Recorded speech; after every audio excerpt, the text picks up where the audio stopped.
Telangana CID సంచలన operation చేపట్టింది. 100 కోట్ల రూపాయల ఆన్లైన్ బెట్టింగ్ కేసుని ఛేదించింది సిఐడి. కరీంనగర్లో నమోదైన ఒక కేసు ఆధారంగా దర్యాప్తు చేపట్టింది. ఒక బెట్టింగ్ యాప్లో దాదాపు 10 లక్షలు పోగొట్టుకున్నాడు ఒక బాధితుడు. ఢిల్లీ, గుజరాత్, పంజాబ్లో తెలంగాణ సిఐడి సోదాలు చేసింది. డఫా బెట్ అనే యాప్ కేంద్రంగా ఈ మోసం నడిచినట్టుగా గుర్తించారు.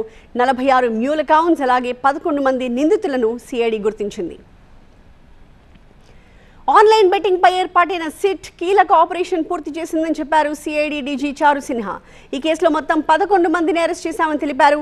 ఢిల్లీ, గుజరాత్, పంజాబ్లో సోదాలు నిర్వహించామని, జాతీయ, అంతర్జాతీయ నెట్వర్క్ని ఛేదించామని చెప్పారు సిఐడి డీజీ. కరీంనగర్లో ఒక కేసు నమోదైంది. ఇన్ విచ్ ఒక కంప్లైనెంట్ ఆల్మోస్ట్ 10 లక్షలు లూజ్ చేశారు. కొంచెం అమౌంట్ ఎక్కువ ఉంది కాబట్టి సిఐడి ఈ కేసు ట్రాన్స్ఫర్ చేశారు సిట్కి. అండ్ సిట్ ఇన్వెస్టిగేషన్లో 46 మ్యూల్ బ్యాంక్ అకౌంట్స్ ఒక 8 లేయర్లో మొత్తం ఇన్వెస్టిగేట్ చేయడం జరిగింది. ఏ విధంగా ఈ అమౌంట్ కలెక్ట్ చేస్తారు, ఏ విధంగా ఈ అమౌంట్ రూట్ చేస్తారు, ఒక లేయర్ నుంచి వేరే లేయర్ వరకు ఎలా వెళ్తారు.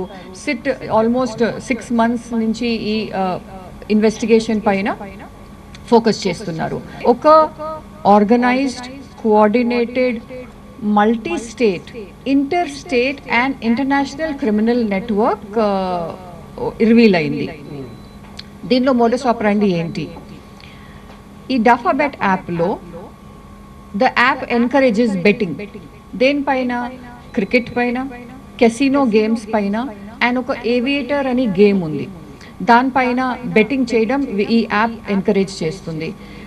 Almost on a daily basis మనం చూసుకుంటే ఈ అక్యూజ్డ్ ఇప్పుడు ఈరోజు అరెస్ట్ చేసినది almost 11 accused have been arrested. దాంట్లో 10 మంది ఇండియన్స్ ఉన్నారు, 1 అఫ్ఘానీ నేషనల్ ఉన్నారు.